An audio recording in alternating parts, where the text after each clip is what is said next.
Mise en abîme. I love that phrase, and we don't really have an equivalent, a direct translation in English, so we just say mise en abîme. The structure of the accident on the A35 really has its origins in the previous book in the series, The Disappearance of Adele Badeau. When I was writing that first book, which is also set in the small town of Saint Louis in Alsace, I was very conscious that my characters would be speaking French and that I was translating their dialogue into English. I'd also, part of the origins of both those books is that I've read a lot of literature in translation, in particular, French literature of the mid-20th century, a lot of the existentialist writers. And those translations into English have a particular quality to them, a certain vocabulary they use and certain turns of phrase. And I wanted The Disappearance of Adele Badeau to have a kind of timeless quality. So to some extent the prose mimics the style of these translations. So when I finished the book, I kind of came up with the idea that it was actually a translation, and I came up with the idea of creating this fictional French author called Graham Burnet, who had actually written the books. And so I wrote an introduction to the book which contains a biography of Graham Burnet. And this was, to some extent, it was kind of playful, but it was also, I was thinking about the idea of how we interpret books and texts in relation to the author's intentions and the life of the author, this kind of biographical approach to literature, which I don't particularly subscribe to. So I was kind of having a little joke at the expense of that. But within the biography of Graham Macrae, we learn that his own father was killed in a car accident on the A35, which is, as I'm sure you know, the road which runs from Bâle in the south to Strasbourg in the north. So when I came to write the accident on the A35, this, from the very beginning of the book, was part of the structure. This is Graham Brunet's fictional exploration of the death of his father. So the introduction and afterword, which bracket the text, do provide, there is a fiction within the fiction, and there's a relation between these two fictional worlds, which I think people enjoy finding the connections between these two levels of fiction.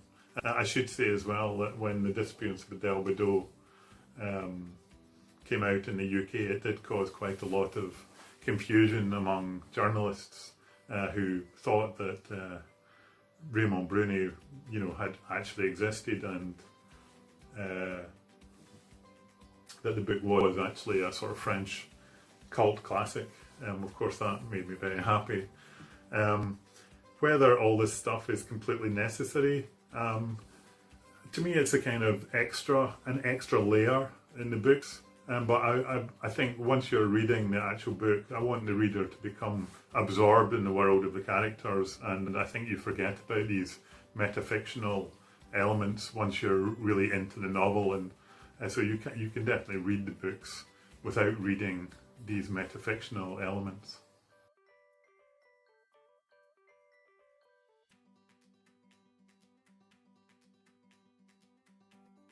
I do like to play with narrative structure, or I think a lot about narrative structure.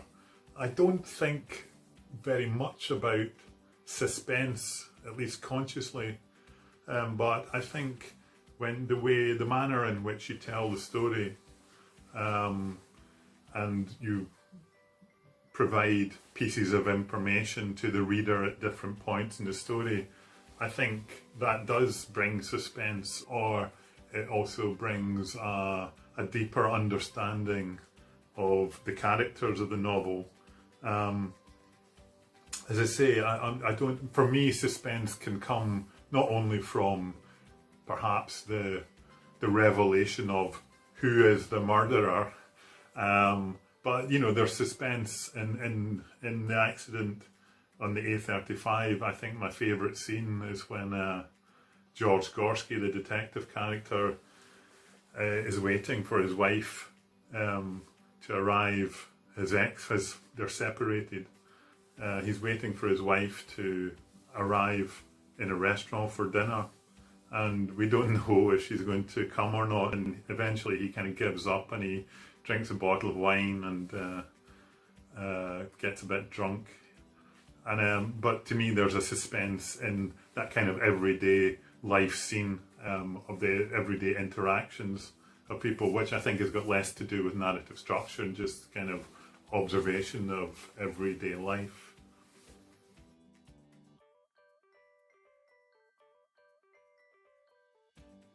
I genuinely came to the suspense genre through the work of Simenon. Simenon died in 1989, and I started reading him then because there were a lot of articles in the British papers about him and his extraordinary life and his extraordinary number of books that he wrote. And from the moment I started reading Simenon, I was completely captivated by his style, the amazing economy of his language, but I think even more specifically the way that he examines the psychology of his characters. I think especially in the Roman Duo, but even in the Macrae novels, when Macrae is presented with a number of suspects for the crime, I feel that Simenon is never particularly interested in who is the guilty party. I think what he's interested in is to have Macrae try to find out, to get beneath the surface of those characters. So, and again, this is a suspense that I'm interested in, what perhaps characters are hiding from the outside world, and how we might find out something about their psychological processes.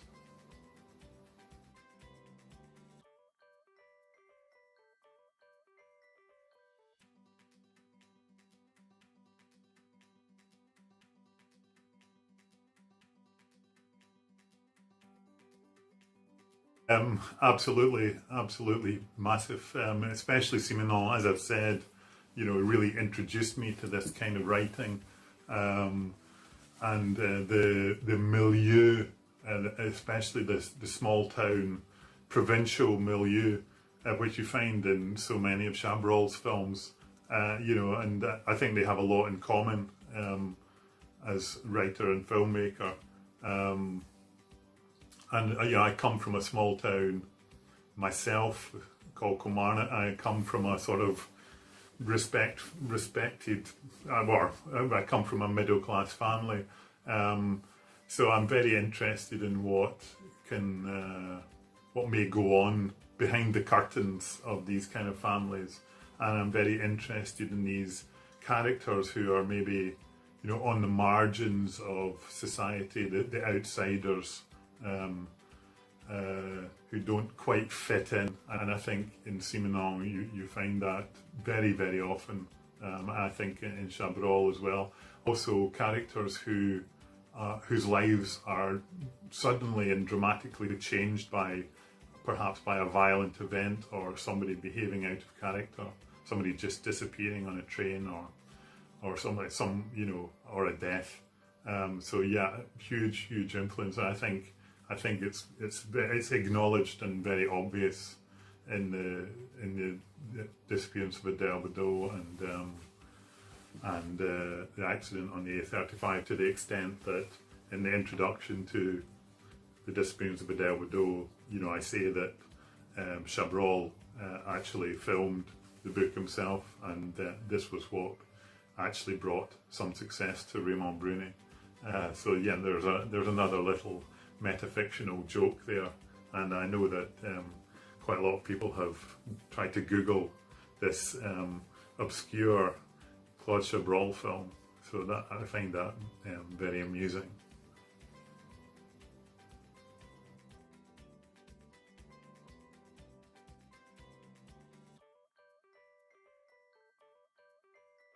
I think what I'm interested in are people's relationships, whether they're social relationships in a small town where everybody knows each other and can't avoid each other and can't escape from each other.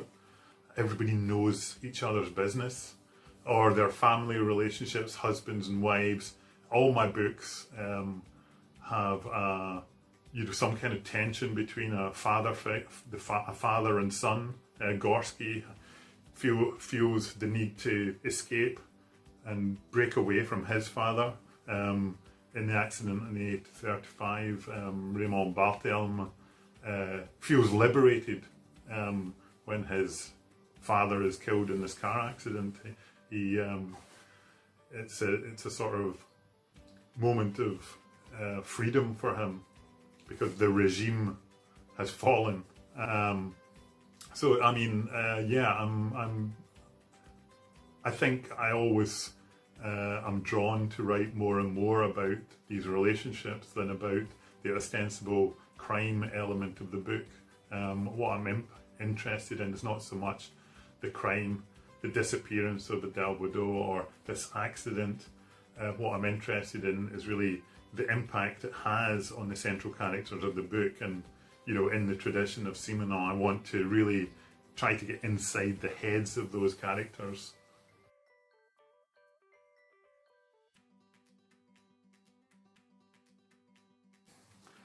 How did I choose Saint Louis? I know it must seem quite strange in France that a Scottish guy has chosen to write a series of books set in this quite obscure town.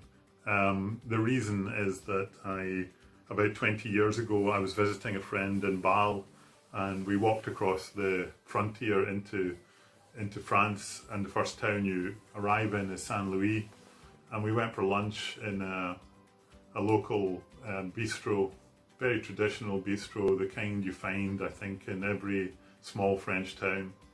And I found this place just completely fascinating, from the blackboard menus on the wall, and the fact it was so obvious that all the characters went there every day for lunch, and they all knew each other, and you could see that some were friendly with each other, and perhaps there was some small rivalries between other characters. And I actually felt, as I ate my lunch, that I had walked onto the set of a Simenon film. And I wrote 2 or 3 pages of description, and that eventually, many years later, became The Disappearance of Adele Bordeaux. So it was just, I didn't really choose it. I went there by accident and was just captivated. And it's a very, very ordinary place. And I find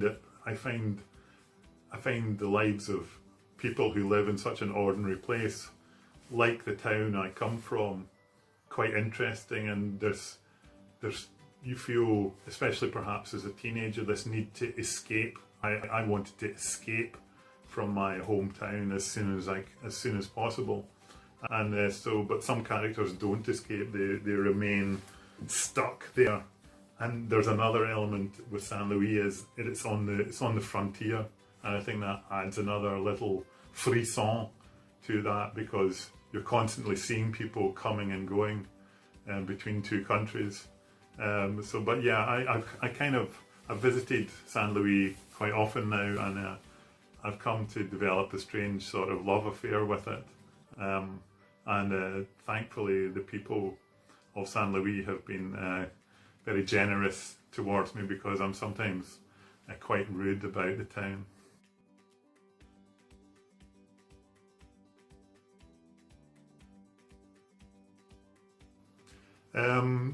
George Gorski appears as a kind of secondary character at first in the disappearance of Adele Bideau, and as we go through the novel, we also follow his point of view, and he takes on greater importance in the book, whereas in the accident he's really the absolute central character. So when he started taking on this life of his own in the first book, because I never plan anything, but I began to become more and more intrigued by Gorski, and I wrote more and more of his backstory, that his father was a pawnbroker. He's called Gorski for a reason. I chose that name because it suggests that he, like Manfred Baumann in the first book, he's also an outsider, and even within the police station where he's the boss, but he feels like an outsider there. He's somebody who doesn't fit in. People really readers really responded to Gorski. They really liked him. I really like him now as well, and he has a kind of hard time in the accident. He's drinking far too much, but he's going to come back for one more book. I conceive this as a trilogy, so I'm going to write, or should I say, translate the final book, and that's my next project. So I'm hoping that I'll soon be able to travel back to France and spend some time researching the cafes and bars of Saint Louis.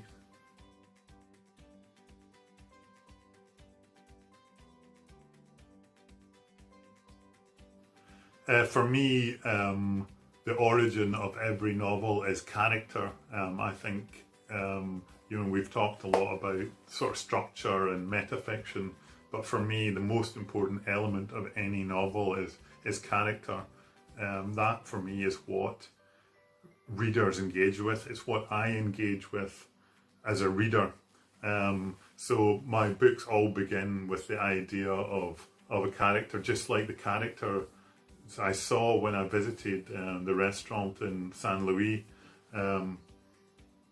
I also, setting is incredibly important. Saint Louis is a character in these books, and the characters interact with their setting.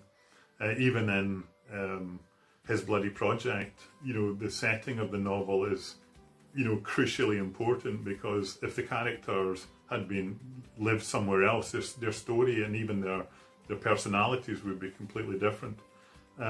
I never ever think of themes. I don't even like that word. I think if themes may emerge from the work, but I don't like the idea of putting them in as the author. I think that's a matter of interpretation for readers. So yeah, and the story, the plot, for me, must be formed by the actions of the characters. So first I need to get to know my characters, and then I try to follow them. I try to be inside their heads and follow them, and they decide what will happen. In fact, in the accident on the A35, there's something that happens towards the end of the book, and it came as a complete surprise to me. And I was really trying to think about a particular situation through Gorski's eyes, and through that process, Gorski had these thoughts, and it was honestly a moment of revelation for me as a writer. And I don't even particularly like what happens, but that's what happens, and I wrote it. So yeah, character and setting, that's absolutely the fundamental building blocks for me.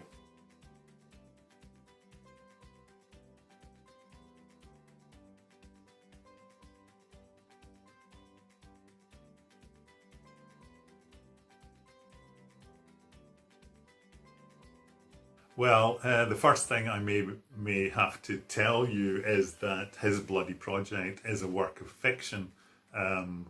The characters are not my relatives, they're fictional characters who I invented.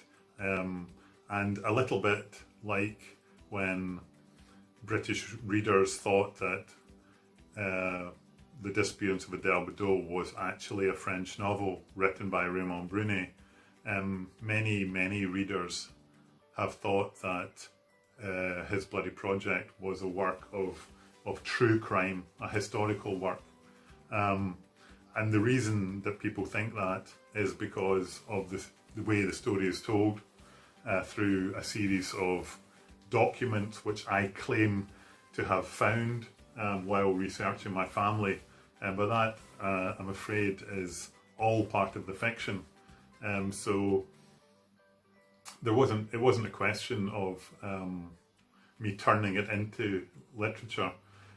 On the other hand, there are elements of truth, absolutely, in the story, in the sense that the conditions described and experienced by the characters in the book are absolutely based on historical fact, and all the incidents in the book, came from the kind of documentary research that I did. Also, the book is set in the far northwest of Scotland, which is an incredibly beautiful but quite a dark place, quite remote, about 350 kilometres north of Glasgow. It's about a 5-hour drive. And this is where my mother comes from, and as a child I visited there very frequently. So there's elements of biography in that, my name is Macrae, the character's name is Macrae, and there are some references to real events, but the story itself and the characters are completely fictional.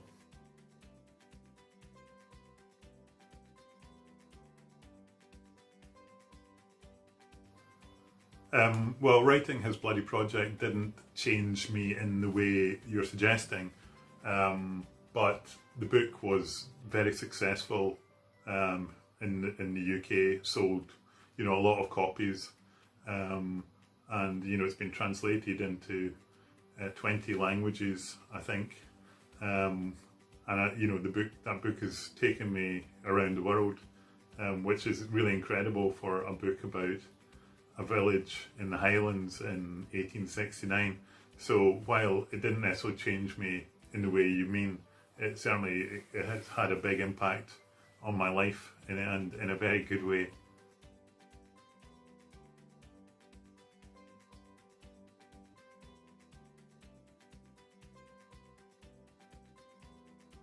Well, when I was a teenager, I wasn't a great reader, and then when I was about 16, I discovered 2 books, and I would say they kind of changed my life. The first one was The Catcher in the Rye by J.D. Salinger, which of course is a tremendous cliche for a teenage boy, but for the first time I discovered a book that spoke to me, and it spoke to me in kind of my own voice. The way Holden Caulfield expresses himself and his disenchantment with his life, it just immediately captivated me, and that made me want to read more books. And the second book was L'Étranger by Albert Camus, which had a similar impact. I discovered it quite by accident, and just from that opening line, mother died today, with its complete lack of emotion and its incredibly economical style. And I didn't know that literature could be like that, and those 2 books made me want to write. I started writing then, and from that moment I wanted to be a novelist. I didn't actually publish a novel until I was 46, so it's a very slow process. But as you mentioned, I lived in Prague for a year and a half. I lived in Portugal for a year. I lived in Bordeaux for a few months. I've lived in London, and I've done quite a lot of different jobs and maybe had some different experiences. And I think, yeah, it's important to read. As a novelist, it's important to read literature, but I think it's also important to to do other stuff and to experience a little bit of the world, and also just learn to be able to sit in a cafe, in a bar, and observe people and make some mental notes for your next book.